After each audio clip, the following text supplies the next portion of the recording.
डोंबिवली में मराठी युवती का शॉर्मा स्टॉल विवाद इस समय राजनीतिक रूप ले चुका है। आपको बता दें कि युवती का शॉर्मा स्टॉल कई बार तोड़ा जा चुका है। दरअसल युवती डोंबिवली स्टेशन के पास ही ये शॉर्मा स्टॉल करीबन 1.5-2 साल से लगा रही है, लेकिन स्टेशन से 150 मीटर के दायरे में होने के चलते प्रशासन लगातार अवैध स्टॉल्स पे कार्रवाई कर रहा है, जिसमें इस युवती का स्टॉल भी तोड़ा गया। नाराज लड़की ने इसका एक वीडियो बनाया जो कि सोशल मीडिया पे तुरंत ही वायरल हो गया और सीधे मनसे अध्यक्ष राज ठाकरे तक पहुंचा। राज ठाकरे ने तुरंत ही अविनाश यादव को इस मामले में संज्ञान लेने का निर्देश दिया है, जिसके बाद अविनाश यादव डोंबिवली पहुंचे और युवती को आश्वासन दिया कि आप बिना झिझक यहाँ स्टॉल लगाइए, बाकी हम संभालेंगे। आपको बता दें कि युवती ने आरोप लगाया है कि यहाँ पर बाहर से आने वाले लोग स्टॉल लगाते हैं, उनके साथ कुछ नहीं होता, लेकिन हम स्टॉल लगाते हैं तो हमारे स्टॉल तोड़े जा रहे हैं। हम यहीं के लोग हैं, इसलिए यहाँ की किसी भी चीजों पर हमारा हक पहला होना चाहिए। क्या कुछ युवती ने कहा और क्या अविनाश यादव ने आश्वासन दिया, सुनिए। करेल, मला कुठून तरी लोन घ्यावं लागेल, कर्ज घ्यावं लागेल, मग मी टपरी उभी करेल आणि मी टाकेल। पायावर चाकू पडलाय घाबरून, इथून फोटो काढेल का तिथून फोटो काढेल का, पायावर चाकू पडलाय, उभं राहता नाही, तुम्हाला दाखवून देते ही खोल जखम आहे। तर मी तुम्हाला एक सांगते, मी पालिकेला बोलत होती, जेव्हा जे केडीएमसी वाले येत होते मी त्यांना बोलत होती की माझ्याकडून तुम्ही पावती घ्या जसं बाकीच्या लोकांकडून घेतात, जेणेकरून मला त्रास नाही होणार। तर ते बोलले नाही, तुझ्याकडून पावती नाही घेणार, तू आज पावती देशील, उद्या माईकवर बोलून दाखवशील, मग ही भीती दाखवली मला। बघा, पैसे घेतात ज्यांचं मी नाव नाही सांगणार, सर्वांचे पोट आहेत। माझं लास्ट म्हणणं काय आहे माझं, हे जे सर्वे जे कमवतात ना, हे लोक जे सर्वे जे कमवताय ना, सर्वे बिनधास्त कमवा, सर्वांना पोट आहे, तुम्ही करा।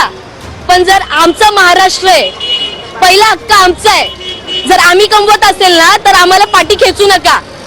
ह्यांना चिकनचा वास येतो, या गुजराती लोकांना चिकनचा वास येतो की चिकन विकते वगैरे। पॉइंट आउट करू शकतो काका, आणि परवा जाऊन वॉर्ड ऑफिसरला भेटलेलो, ते बोलले की रोज जेसीपी घेऊन फिरेल मी, रोज सर्वांचे धंदे बंद करायला। हा, तर ऐका ना, इलेक्शनचं टाइम संपला, मी जेसीपी घेऊन फिरतो। आता माझ्याकडे व्हिडिओ एक प्रूफ आहे, आज आली व्हिडिओ काढून गेली, आज आली व्हिडिओ, सर्वांचे धंदे चालू, आणि मी तुम्हाला लिहून देते, माझ्याकडून लिहून घ्या, गॅरंटी टाकते। हे जे इथे जे धंदे लावतात, 30 वर्षापासून लावतात, 40 वर्षापासून लावतात, रोज लावेल। हे बोलले ना 150 मीटरच्या आत आहे, 150 मीटरच्या आत सिलेंडर नाही, रोज दिसेल दादा तुम्हाला, रोज। मी कसं येऊन मी तर रोज कंप्लेंट टाकू दादा, रोज कसं येऊन कंप्लेंट टाकू?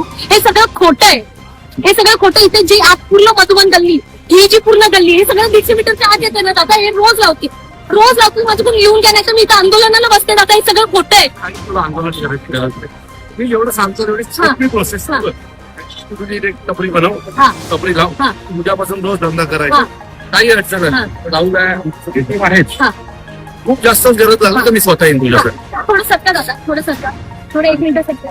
हे बघा, त्या लोकांनी टपरी कशी टाकली, अशी आडवी टपरी टाकली, ह्याला चिपको। हे एवढं जर आपण तोडलं आणि ही टपरी जर आत बसवली, हा मग मी इथं बसवते, त्याच्यावरती लाव, त्याच्यावरती लाव, आणि एक माणूस तो द्यायला ठेव, ठीक आहे? त्यांच्या कुठल्याही प्रॉपर्टीला हात लावायचा नाही, कुठलीही प्रॉपर्टी तोडायची नाही, जी आहे आता हा एवढा पॅच तर बिनकामाचा आहे, बरोबर आहे? बरोबर। एवढा पॅच मध्ये कशी काय बसवता येईल तेवढी बसवतो, ठीक आहे? बाकी आयुक्तांची साहेब बोलतो, ठीक आहे? जाऊ, लढायचं नाही, रडून व्हिडिओ करायचे नाहीत, मराठी माणूस रडत नाही, त्यामुळे बिनधास्त लढायचं नाही। कोणी आलं आमच्या टीमला बोलव, हे सगळे तुझ्यासोबत आहे, तरी काही अडचण सॉल्व्ह होत नाही असं वाटतं तर मला फोन करा, तर मला ठाण्यात यायला अर्धा तास लागेल, अर्धा तास येईल, याच्या पुढे मला तुझा एकही लढतानाचा व्हिडिओ आला नाही पाहिजे, ठीक आहे?